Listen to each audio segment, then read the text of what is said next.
Hey guys, this is Donna Jones for Spotlight TV. I'm so excited today because we have a very special guest, Mila J, the very talented, beautiful. How are you? Thank you. I'm good. How are you? Great. So I want to ask you first, I guess, I'm not sure if you've ever been asked this question before, but with your music and you're so amazing, when did you first fall in love with hip hop? Well, I fell in love with hip hop. I would probably say I was 6. Wow. I don't know how I stumbled across this movie that was it was a hip hop movie actually called Crush Groove with like the Fat Boys, Run DMC, Sheila E. And I don't know what it was about the movie, but I rented it so much from at the time there was video stores. The lady just gave it to me. Like she told my mom, like, here, she can just have the movie. Like nobody, So I would say that was definitely the start. But then I just always loved rap music. So The Chronic was the first album I ever bought with my own money. Wow. MC Hammer, anything like hip hop I gravitated towards when I was younger. So when you were 6. Yeah. There's a difference between a singer and an entertainer. What are you? I would definitely say I'm an entertainer. Okay. I've seen your videos. I'm a performer, but not just performer on the stage. Right. I'm just I don't know. I've always been animated and super energetic, and just I like to entertain people. Even if it's just telling jokes and just talking and having a conversation, right. So yeah, I would say entertainer. Wow. Becoming great is a process, and people think okay, it's going to happen overnight, or it's going to happen, they want it right now. Where would you say you're in that process of being great? Well, I think it's always a process, a journey. Exactly. I don't think it's ever okay, now finally you can say I'm great. It's right. You constantly have to work on being great. And I think once it's all said and done, then maybe everyone can say you was great.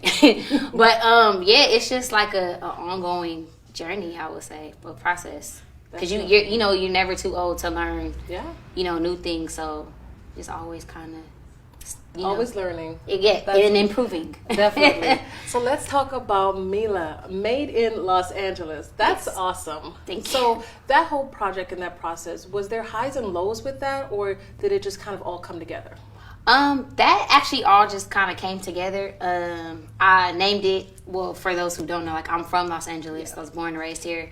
So one day I was I had an epiphany. I was Mila, and I was that's made in Los Angeles. Why did it take me so long to ever think of that, right? So I'm okay, this is perfect. I thought it was just a perfect introduction for people right. who might not have been familiar with me. And it was a pretty easy going process. At that time I had recorded, I'm always recording, so I just had so many songs, and I just wanted to release something leading up to the album. So who was your favorite collaboration on this project? Did you have a favorite? On that one, I would probably say, who was on that one? Ty Brown. Oh, they were all dope, because I'm kind of cool with all of them, so it wasn't super just. So it was Ty Dolla $ign. Yeah, Ty, B.O.B. And Problem. Yeah, nice. We're all in there, so it was cool to have. Ty and Problem are both from LA too, so that was dope to have them as a part of the Made in LA project. What's your definition of being a boss? My definition of being a boss, running whatever it is your way. You know what I mean, and not taking no for an answer. And yeah. What keeps you up at night?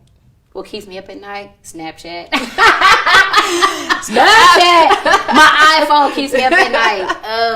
No, for real. My phone is bad, but I'm naturally an insomniac. I could have the hardest day ever, work out, dance, perform, do promotions. It doesn't matter. When it's nighttime, I cannot go to sleep. So I usually maybe get tired around 4 a.m. just naturally. But yeah. That's crazy. So how do you wind down? Do you have a process? Do you do anything? I have a process. Okay, we need to know that process. A little medication. Because cherry juice doesn't really work, and I don't really drink milk, because isn't milk supposed to make you sleepy? Yes, milk's supposed to make you sleepy. Yeah. I eat some, little cookies or some gummy worms or something like that. That'll chill you out. Okay, I got it. So, do you feel disappointment is something that helps you become the person that you're meant to be? Disappointment.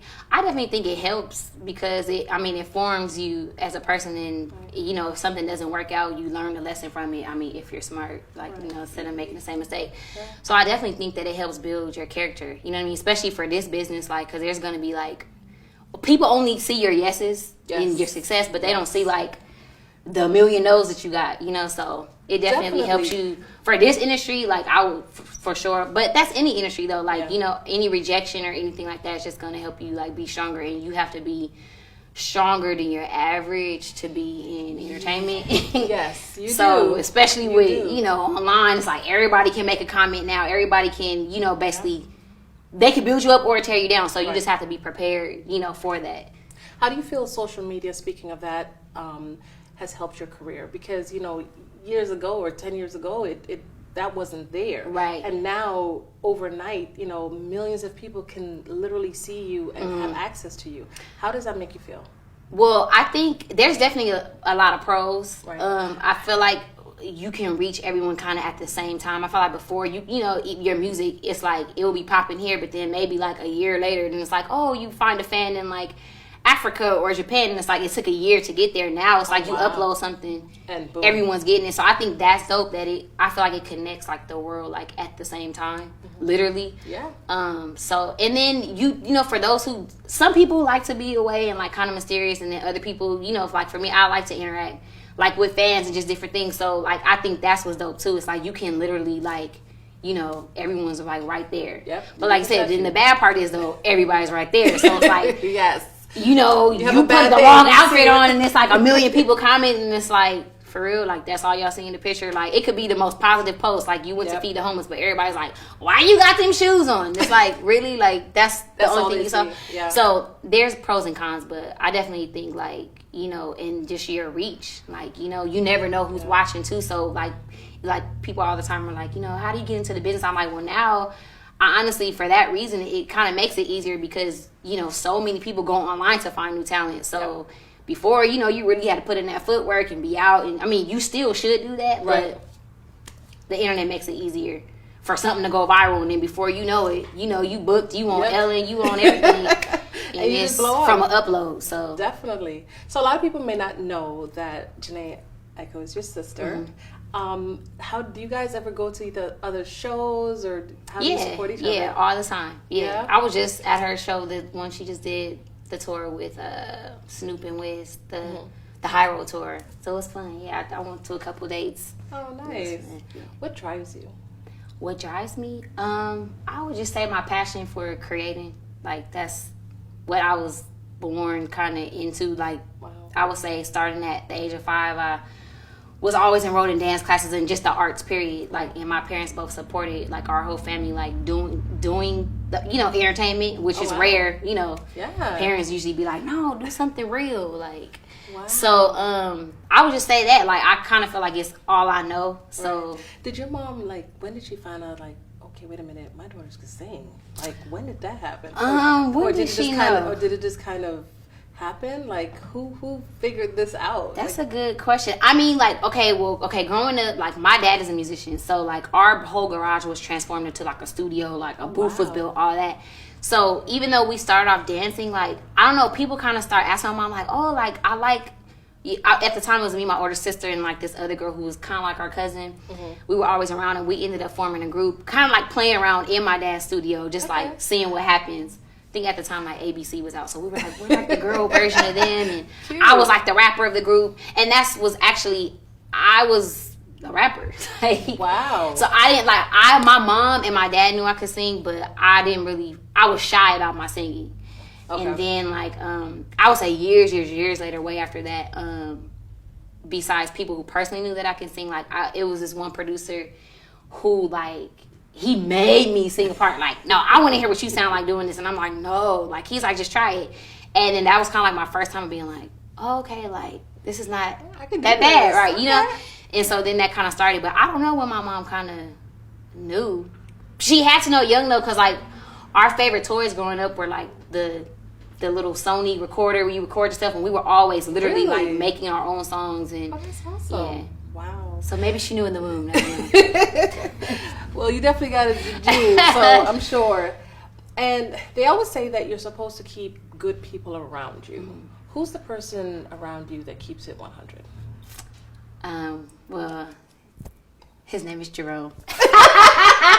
Okay. No, for real, he's like my brother. Like, we've known each other since we were like 9, and he knows me like really well. So like, I don't have to panic. I know when he's around, like everything will be just like taken care of. And we're like the same sign, so it's like. So he tells you straight up. Yeah, and he'll let me know like, that's not it. And I trust his opinion because we've known each other since we were kids. Right. So it's like I know his intent is never like. It's always coming from a good place. It's coming from a good place, even if it's something that I might not want to hear. Wow. So, what's next? What's next? Well, I just dropped another EP called 213. Nice. Obviously, another ode to LA. Love it. And next is the album. Yeah, I just completed my album, and I'm really excited about Congratulations. That. Thank you. So now that it's all done, do you feel like, are you 100% like happy with the result? Yeah, like now I'm 100% happy with the outcome. Okay. Yeah, so I what can't wait to to put it out. You can definitely expect. I mean, growth, evolution since the last EPs. I definitely think that I played around more with my sound musically. Okay. I mean, it's still R&B, but I still evolved in the sound, and I think it's just a good introduction to me. I don't have like too many features on there just because I want people to hear you know me and my voice first, and then. But and though it's gonna be visual, so I'll have videos for all the songs. Okay, well, let me know if you need a background singer because I can totally do. I'm this. gonna call you. I can totally do it. All right, so where can we find more about you, your music, everything that you're doing? What's all your social media, everything? Yes. Okay. So we'll start with Twitter and Instagram. Is Mila J. So MILAJ. And then Snapchat, which is I'm most active on that now. Okay. Is Mila you long time. But I have to spell it. So it's MILA and then the letter U. Long time. And that's my Snapchat. And my Facebook is Mila J too, I think. Wonderful. Yeah. Thank you so much. Thank you. This is Donna Jones with Mila J.